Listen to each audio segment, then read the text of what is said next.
जंगल में टुनटुनी चिड़िया अपने पति कालू कौवे के साथ रहती थी। कालू कौवा बर्गर बेचा करता था। जंगल में बारिश का मौसम शुरू हो गया था। कई दिनों से लगातार बारिश हो रही थी। हे भगवान, कई दिनों से मूसलाधार बारिश हो रही है। घर का राशन भी खत्म हो चला है और आज मैं बर्गर बेचने नहीं गया तो बच्चों को क्या खिलाऊंगा। चाहे कुछ भी हो जाए, मुझे अपने बच्चों के लिए बर्गर बेचने जाना ही होगा। टुनटुनी, तुम बच्चों का ध्यान रखना, मैं बर्गर बेचने जा रहा हूँ। बर्गर बेचकर जो पैसे मिलेंगे उससे मैं घर का राशन लेता हूँ। इतनी तेज बारिश में कहाँ जाओगे जी? मत जाओ, चारों तरफ पानी भरा हुआ है। कौन तुमसे बर्गर खाने के लिए आएगा? तब तक आप लोग कमेंट पे बताएं 600 प्लस 600 कितने होते हैं। मुझे मत रोको टुनटुनी, कई दिनों से घर पर बैठा हूँ, एक पैसा आमदनी नहीं हुई। अब नहीं जाऊँगा तो भूखे मरने की नौबत आ जाएगी। इतना कहकर कालू कौवा अपनी बर्गर का ठेला लेकर चला जाता है। जंगल में चारों तरफ पानी ही पानी था, ऊपर से बारिश भी हो रही थी। बर्गर ले लो, बर्गर, गर्मा गर्म बर्गर ले लो। अरे यो कालू भैया, इतनी बारिश में बर्गर बेच रहे हो, जरा मुझे गर्मा गर्म बर्गर खिलाना। हाँ रसीली भाभी, अभी आपको गर्मा गर्म बर्गर खिलाता हूँ। कालू भैया, आपको पानी में डर नहीं लगता? चारों तरफ जंगल में पानी भरा हुआ है, कहीं डूब गए तो क्या होगा तुम्हारे परिवार का?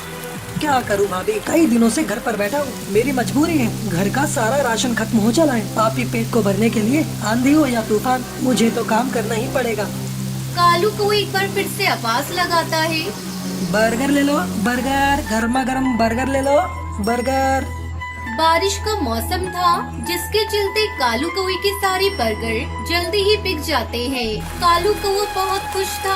वो उन पैसों से अपने घर का राशन खरीदता है और घर की तरफ चल देता है। लेकिन रास्ते में ज्यादा पानी होने की वजह से उसका पैर फिसल जाता है और वो पानी में डूबने लगता है। उसका सारा सामान पानी में बहने लगता है। वो उन सामानों को पकड़ने के लिए पानी में इधर उधर जाने लगता है। पकड़ो पकड़ो मेरे राशन को, सारा सामान पानी में बह गया। अब मेरे बच्चे क्या खाएंगे?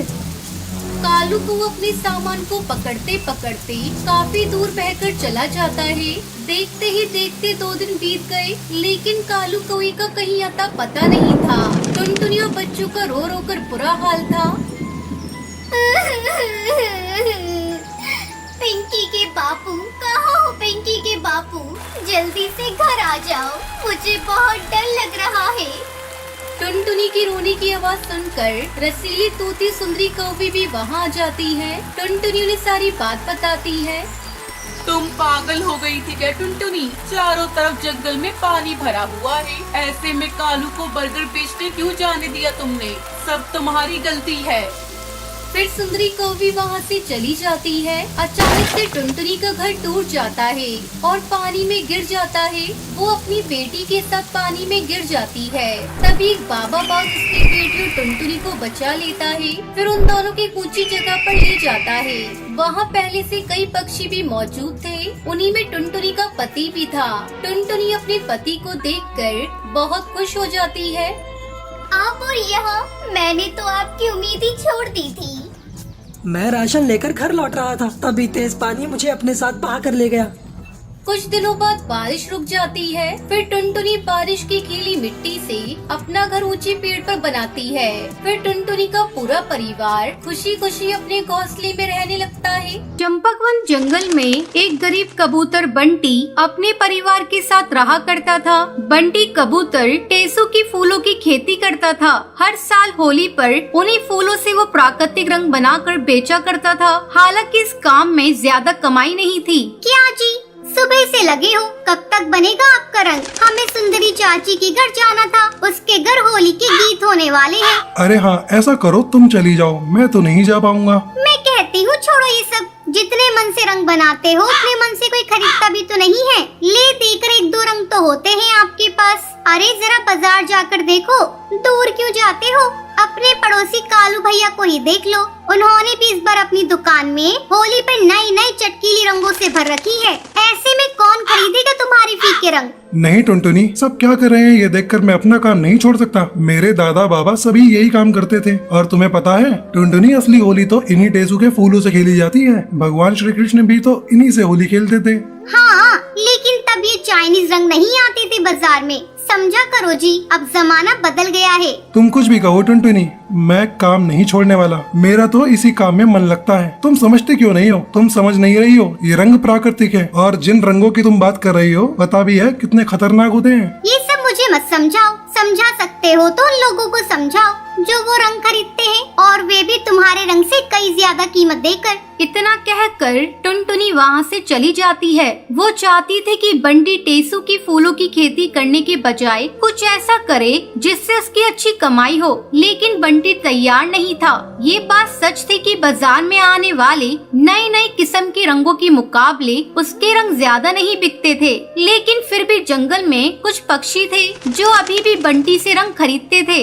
अरे बंटी पुत्र, आज दिखा इस बार कैसा रंग बनाया है तूने। राम राम काका, इस बार फूलों की खेती बहुत अच्छी हुई है। देखो कैसे सुर्ख रंग बना है। वाह भाई, रंग तो वाकई बढ़िया है। ला दे थोड़ा सा। अरे काका थोड़ा सा क्यों, होली नहीं खेलोगे इस बार? और मिट्टू काका नहीं आए इस बार रंग खरीदने? अरे बिट्टू, उसने तो खाट पकड़ ली है। बेटा, वैसे तो मेरा बेटा भी पहले से ही खरीद के ले आया बाजार से रंग, और बच्चों के लिए पिचकारियाँ भी, लेकिन मैंने तो कह दिया मैं होली खेलूंगा तो सिर्फ बंटी के रंग से। ये लो पैसे। तो अच्छा, मैं चलता हूँ बेटा। रुको काका, ये थोड़े से फूल भी लेते जाओ। जितना रंग बनाया है उतना रंग ही नहीं बिक रहा है, और बनाकर क्या करूँगा? ये फूल भी पड़े पड़े बेकार हो जाएंगे। पूरे जंगल में सिर्फ हरी काका ही थे जिसने पूरे जंगल में बंटी से उसका रंग खरीदा था। बंटी ने बहुत कोशिश करी, लेकिन कोई भी उससे रंग खरीदने को तैयार ही नहीं था। दूसरी तरफ बंटी के पड़ोसी कालू की दुकान खूब जोर शोर से चल रही थी। वे शहर से जो भी रंग खरीद कर लाया था वो होली से पहले ही सारे के सारे बिक गए थे। अरे कालू भैया, कहाँ चल दिए? आज दुकान नहीं खोलना क्या? अरे बंटी, माल हो तब खोलूंगा ना दुकान। कल ही सारा का सारा माल बिक गया। आज मैं शहर जा रहा हूँ माल खरीदने। वैसे तुम्हारा क्या हाल है? कुछ कमाई हुई कि नहीं? नहीं भैया, कल हरी काका आकर लेकर गए थे थोड़ा सा रंग, उसके बाद से तो कोई भी नहीं आया। कोई और आएगा भी नहीं। माफ करना बंटी, तुम्हारा धंधा तो खराब नहीं करना चाहता था। हाँ, लेकिन मुझे भी तो कमाई करनी है। अब तुम्हारी तरह बेवकूफ थोड़ी हूँ। पहले इन बेकार फूलों को उगाने में वक्त, मेहनत और पैसा बर्बाद करूँ, फिर रात दिन लगकर इनसे रंग बनाऊं, और फिर बैठकर मक्खियाँ मारूं। अब भी वक्त है, मान लो मेरी बात। मेरी दुकान पर मुझे एक पक्षी की जरूरत है। अच्छा खासा पैसा दे दूंगा तुम्हें। मुझे भी भरोसे का कबूतर मिल जाएगा और तुम्हारी भी मदद हो जाएगी।